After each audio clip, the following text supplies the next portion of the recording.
पुराने जमाने से यही रिवाज चला आ रहा है। इधर घर में चूंटियां नजर आईं और उधर बड़ी बूढ़ियों ने मुट्ठी भर आटा कोनों में डाल दिया। चूंटियों से भी निजात और सदके की नेकी मुफ्त में। अब्बा हंसने लगे तो खातून के चेहरे पर भी मुस्कुराहट आ गई। चले मैं भी फिर आटा ही ट्राई कर लेती हूं। वो कुछ सोचते हुए कूपेक्स पाउडर वहीं काउंटर पर रखकर वापसी के लिए मुड़ गईं और सत्तार भाई ने अब्बा को खश्मगीन निगाहों से देखते हुए काली मिर्चों को तोलना शुरू कर दिया। अब्बा, तुमने सत्तार भाई की दुकानदारी खराब कर दी। वापसी पर मैंने अब्बा से हंसते हुए कहा, नहीं बेटा, ये बात नहीं। हमारे घरों से बरकतें इसीलिए उठ गई हैं। लोग अल्लाह की मखलूक का ख्याल रखना भूल चुके हैं। पहले किसी घर के सामने कुत्ता भी आकर बैठ जाता था तो घर की खवातीन उसके सामने भी कुछ ना कुछ बचा खुचा सालन रोटी रख दिया करती थी। मगर अब ऐसा नहीं होता, क्योंकि अब रोटियां भी गिनकर पकाई जाती हैं। बरकतें कहां से आएंगी फिर? इस कौम पर बॉम्ब ना गिरे, जलजले ना आए, सैलाब ना आए तो और क्या हो। अब्बा तासुफ के इजहार के साथ साथ मुझे आसान जिंदगी के गुर समझाने की कोशिश भी कर रहे थे। अरसा गुजर गया, मैं भी इस वाकये को भूल गया। फिर एक दिन बड़े भाईजान के यहां जाना हुआ। अभी डोरबेल बजाने ही लगा था कि चिड़ियों के झुंड के उड़ने की जोरदार आवाज कानों में पड़ी। चौंक कर ऊपर देखा तो पता चला कि मेन गेट के दोनों जानिब मिट्टी के कूंडे रखे थे और उन कूंडों से चंद लम्हे कबल यकीनन वो चिड़िया दाना चुग रही थीं और अब मेरी आमद से डरकर उन्होंने उड़ान भरी थी। मगर अभी भी वो उड़कर दूर नहीं गई थीं, बल्कि ऊपरी मुंडेर पर इधर उधर फुदक कर मेरे जाने का इंतजार कर रही थीं। भतीजी ने दरवाजा खोला तो मैं अंदर दाखिल हो गया।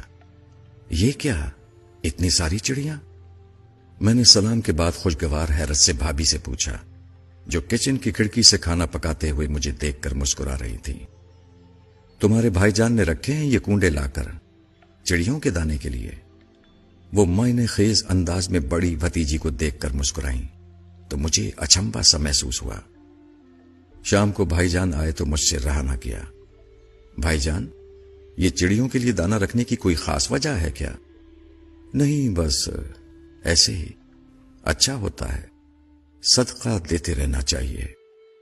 भाईजान ने आहिस्ता से समझाया, ये बहुत जरूरी होता है, खुसूसन जिस घर में बेटियां हों। फिर बताने लगे कि किसी बुजुर्ग के पास एक शख्स ने आकर बताया कि वो गरीब आदमी है और परेशान है कि अपनी जवान बेटियों की शादी किस तरह कर पाएगा, क्योंकि गुर्बत की वजह से कोई उसकी बेटियों से शादी करने को तैयार नहीं। बुजुर्ग ने मशवरा दिया कि रोज 200 भूखों को खाना खिलाओ, तुम्हारा मसला हल हो जाएगा। गरीब आदमी मारे एहतराम के बुजुर्ग को तो कुछ न बोल पाया, अलबत्ता आस्ताने से बाहर आकर ज़ारो कतार रोने लगा। पास से गुजरते हुए किसी दाना ने पूछा, रोते क्यों हो?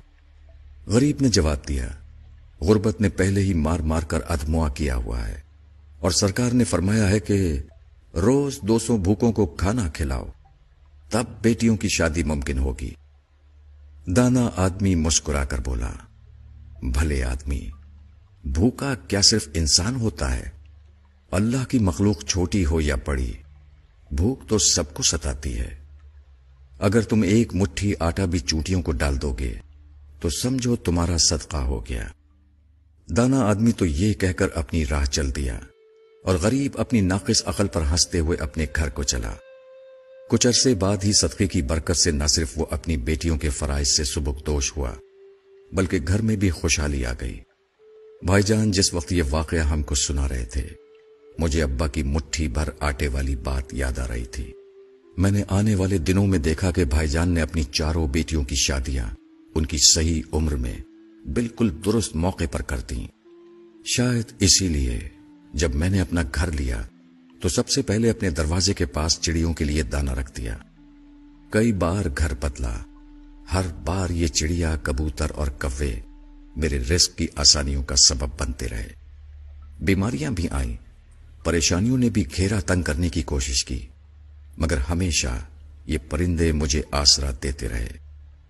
इन्ना माल उसरे युसरा कि माने समझाते रहे।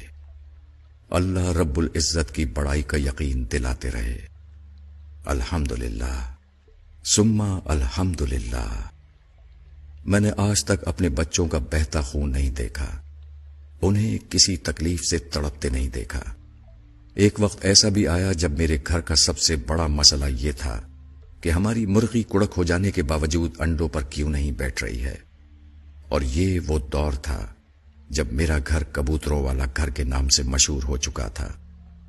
یقین مانیے کہ یہ تمام باتیں اس لیے نہیں لکھی ہیں کہ نعوذ باللہ میں اپنی نیکیوں کا پرچار کرنا چاہتا تھا، بلکہ میں اس راز کو کھول کر بیان کرنا چاہتا ہوں جو سوال کی صورت میں مجھ سے اکثر کیا جاتا ہے کہ آخر کیسے گزارا کر لیتے ہو؟ ہم سے تو نہیں ہوتا۔ میں نے اپنی زندگی کو اسی ننھی مخلوق کی خدمت کر کے آسان بنایا ہے۔ تمام بڑائیاں اس رب کے لیے جس نے مجھے اس قابل بنایا کہ میں یہ کر سکوں۔ اللہ ہم سب کو صدقات کی توفیق عطا فرمائے، آمین۔